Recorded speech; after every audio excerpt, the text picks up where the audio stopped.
Jika Anda seorang konten kreator, pasti akan menonton videonya sampai selesai dan tidak akan di-skip-skip, karena konten kreator tahu bahwa konten kita akan bernilai apabila kita menonton videonya itu sampai selesai dan sampai ditonton iklannya. Semoga kita bukan hanya sebagai komentator, tetapi kita adalah konten kreator atau pembuat konten ya teman-teman, yang tahu berprosesnya bagaimana seorang menjadi konten kreator, begitu teman-teman, yang dihargai hasil karyanya dan ditonton oleh para konten kreator sampai selesai. Jika konten kita ditonton oleh orang-orang yang berada di luar negeri, maka nilai iklan yang nempel di konten kita itu akan lebih tinggi, atau CPM atau cost per milnya itu lebih tinggi ya, karena orang-orang yang berada di luar negeri apabila menonton video kita, mereka itu menonton iklannya itu dengan sesuai daerahnya, sesuai negaranya masing-masing, begitu ya teman-teman.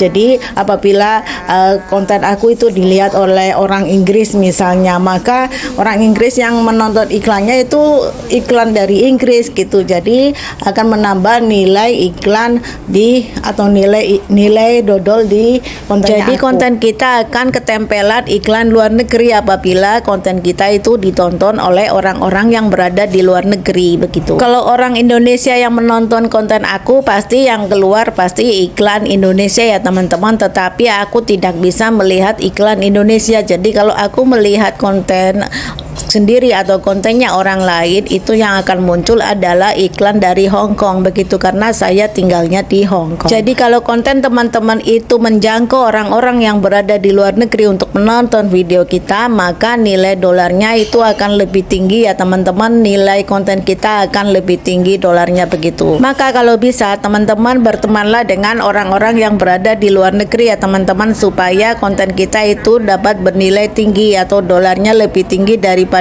konten yang lain yang tidak berteman dengan orang-orang yang berada di luar negeri, karena konten kita menjangkau orang-orang yang berada di luar negeri untuk menonton video kita, dan mereka menonton iklannya itu dari iklan negaranya masing-masing. Jadi keberhasilan seorang konten kreator adalah apabila kontennya itu menjangkau orang-orang yang berada di luar negeri untuk menonton video kita ya teman-teman. Nah, karena konten kita itu go public ya, internasional, begitu teman-teman, makanya kita tetap harus menjaga mutu kita ya teman-teman, supaya tidak memalukan. Ini konten dari negara mana kok jorok, kok begini, begitu ya teman-teman ya. Jadi harus tetap menjaga image kita, harus bisa menjaga image kebangsaan kita, begitu teman-teman, di mata dunia atau internasional. Konten kita itu bisa loh memperkenalkan budaya-budaya daerah kita ya, di negara Indonesia misalnya, seperti itu, untuk go public internasional.